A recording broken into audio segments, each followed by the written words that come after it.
সেদেশে ছাত্র গণ আন্দোলন চলাকালীন নির্বিচারে গুলি চালানোর অভিযোগ ওঠে হাসিনা সরকারের পুলিশের বিরুদ্ধে। পরিস্থিতি এমন ঘোরালো হয়ে উঠেছিল যে ভারতে পালিয়ে এসে কোনো ক্রমে প্রাণে বাঁচতে হয় শেখ হাসিনাকে।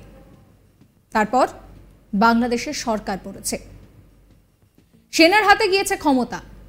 তারপর তৈরি হয়েছে অন্তর্বর্তীকালীন সরকার। ভারতে পালিয়ে আসার পর এইসবের মধ্যে রীতিমতন কিন্তু এবার স্বরাষ্ট্র দপ্তরের উপদেষ্টার ধমকের মুখে পড়লেন বাংলাদেশের প্রাক্তন প্রধানমন্ত্রী শেখ হাসিনা।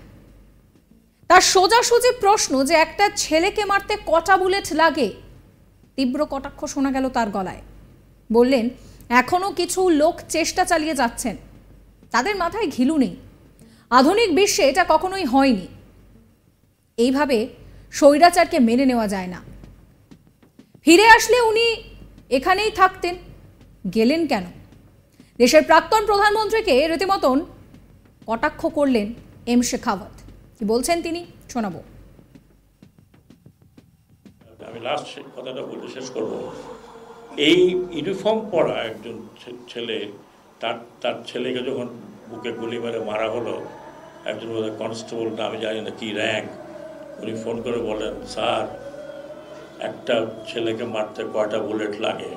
একটা জিনিস লাস্ট বলে যাই, যা হয়েছে হয়েছে, আমরা ইতিহাসকে ফেরত আনতে পারবো না। এখনও কিছু লোক চেষ্টা করতেছে যে হ্যাঁ এটা করলে পরে, ওনাদের মাথার মধ্যে ঘিলু নাই যে মডার্ন ওয়ার্ল্ডে এটা কখনো হয় নাই। একটা পতিত স্বৈরাচার ফিরে আসে নাই, ফিরে আসলে উনি এখানেই থাকতেন। উনি কেন গেলেন? উনি এখানে থাকতেন, ওনার দল কিছু সেট বিগত গান থাকতো। হোসেন মোহাম্মদ এরশাদের তো এক্সাম্পল আমাদের সামনে আছে। ওনার পিছনে তো উনি মেরে ফেলতো লোকজন, কিন্তু জেলে চলে গেছে। তার পার্টি এখন টিমে চলতেছে। আমরা মনে করি এই পার্টিটি, বিশেষ করে আওয়ামী লীগ, অত্যন্ত পুরাতন পার্টি, ঐতিহ্যবাহী পার্টি। এই পার্টিতে নতুন নেতৃত্ব আসবে এবং নতুন নেতৃত্ব এই শিক্ষাটা গ্রহণ করবে। আমি আরেকটা বলে দিয়ে যাই, আমি সর্বতভাবে চেষ্টা করব যে এই দেশে পলিটিক্যাল পার্টি অ্যাক্ট যেন থাকে, এবং অ্যাক্ট অনুযায়ী যদি পলিটিক্যাল পার্টি আপনি চালাতে পারেন চালাবেন, না হলে বন্ধ করে দেবেন। প্রত্যেকটি জিনিস আপনাকে দিতে হবে। আর না, ইলেকশন নাই, কিছু নাই, হাত খাড়া করলাম, আপনিই আছেন, জন্মগ্রহণ করে যার নাম শুনছি সে এখনও আছে, তার রিপ্লেসমেন্ট আর নাই। এভাবে পলিটিক্যাল পার্টির দুনিয়াতে কোথাও নাই। আমি অনেক কথা বলে ফেললাম, ভুল বললে ক্ষমা করবেন। আমি এক্সট্রিমলি সরি। আমি খুব ভারাক্রান্ত মনে, দুই দিকেই আছে। আমার চোখ দিয়ে পানি বেরোছিল যেদিন আমি সেনাবাহিনীকে কথা বলতে যাচ্ছিলাম যে বাচ্চাদের উপরে ইউ ডোন্ট ফায়ার, এবং আমি অত্যন্ত প্রাউড দে ডিড নট, অত্যন্ত গর্বিত। এবং আমি বলেছি সেনাবাহিনী প্রধানকে, আই এম ভেরি প্রাউড যে তোমার এত ঘনিষ্ঠতা থাকা সত্ত্বেও ইউ ডিডন্ট ডু ইট। আমি আবার এখানে পুলিশ প্রধানদেরও বলবো, আপনারা অতিরিক্ত বল প্রয়োগ করবেন না। যেখানে যেটা বল প্রয়োগ করতে হয় করবেন, অতিরিক্ত বল প্রয়োগ করবেন না। আপনারা যাদেরকে টার্গেট করছেন, দে আর ইয়োর চিলড্রেন। আমার মনে আছে, আমি লাস্ট কথাটা বলে শেষ করব। এই ইউনিফর্ম পরা একজন ছেলে, তার ছেলেকে যখন বুকে গুলি মেরে মারা হলো, একজন বোধহয় কনস্টেবল না, আমি জানি না কি র্যাঙ্ক, উনি ফোন করে বলেন, স্যার একটা ছেলেকে মারতে কয়টা বুলেট লাগে? অন্তর্বর্তী সরকারের এই উপদেষ্টারও অভিযোগ, পুলিশের হাতে মারণ অস্ত্র দিয়ে রেখেছিল পূর্বতন হাসিনা সরকার। সেটা একেবারেই ঠিক হয়নি, তাই তার পালাবদল হওয়া দরকার ছিল। 8ই অগস্ট বৃহস্পতিবার বাংলাদেশের অন্তর্বর্তী সরকারের প্রধান হিসেবে শপথ নেন মোহাম্মদ ইউনূস। তিনি প্যারিস থেকে ঢাকায় এসে সকলকে শান্ত থাকার বার্তা দিয়েছেন। এদিকে ভারতে পালিয়ে আসা শেখ হাসিনা ইউরোপে রাজনৈতিক আশ্রয় চেয়েছেন বলে সূত্রের খবর। এই পরিস্থিতিতে মুখ খুলেছেন বাংলাদেশের অন্তর্বর্তীকালীন সরকারের স্বরাষ্ট্র উপদেষ্টা এম শেখাওয়াত। তিনি বলছেন যে পুলিশের হাতে মারণ অস্ত্র দেওয়া হয়েছিল, যেটা একেবারেই ঠিক হয়নি। এখন রাজনীতি করা কঠিন হবে। এখন আর পুলিশকে লাঠিয়াল হিসেবে ব্যবহার করা যাবে না।